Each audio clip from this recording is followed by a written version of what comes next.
આપણે અત્યારે શ્રી મગનભાઈ પટેલના ફાર્મ પર આવ્યા છે. આ ફાર્મની ખાસિયતો જ્યારે તમે જાણશો ને ત્યારે તમને એવું લાગશે કે આ જોવા જેવી જગ્યા છે. અને એમણે જે કુદરત સાથેનો જે સમન્વય અને સંપર્ક રાખેલો છે એ પણ બહુ અદ્ભુત છે. આમાં અહીંયા ટેકનોલોજી પણ છે, અહીંયા કુદરત પણ છે. ચાલો આપણે અંદર જઈએ અને એમની કુદરત સાથેની અને એમની ટેકનોલોજીનો અભ્યાસ કરીએ. આ તમે જુઓ, એમનું ફાર્મ છે. એમની જ્યાં બાઉન્ડ્રી છે ત્યાં આગળ નાળિયેરી વાવેલી છે, આંબા છે, ચીકુ છે. તમને અહીંયા આગળ અદ્ભુત ગ્રીનરી જોવાની મળશે. આ કેળાનો છોડ જુઓ તમે, એની હાઈટ અમે લોકો લગભગ 12-13 ફૂટની ઉપર અત્યારે છીએ. આમ તો આ તમને આખા ખેતરની અંદર બાઉન્ડ્રી ઉપર નાળિયેરી જોવાની મળશે. આજે સવારે જ મેં આ નાળિયેરીનું પાણી પીધું, એમ અદ્ભુત હતું. એમ એનો ટેસ્ટ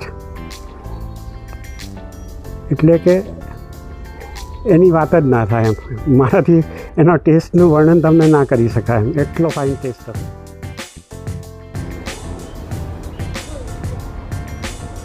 અને ગાયો બધી કાંકરેજ ગાયો છે.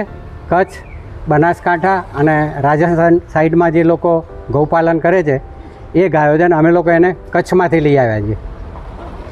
ચાલો, હાઈ ક્લાસ. ગાયો તો મસ્ત રીતે આવતી દેખાય. રોમ ઝુમ રોમ ઝુમ.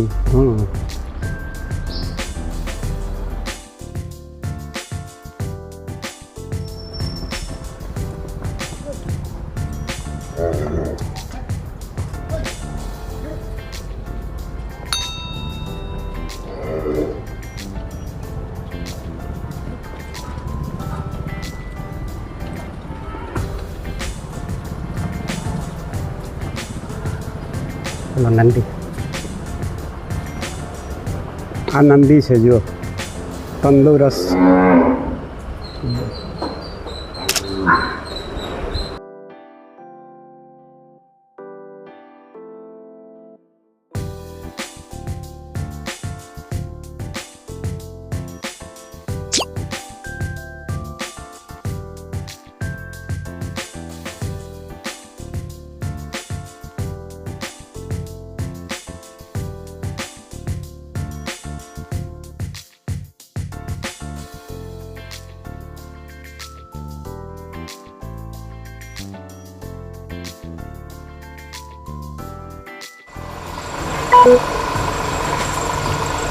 એ બધું લીકેજ થઈ ગયું, પતરું ખોવાઈ ગયું.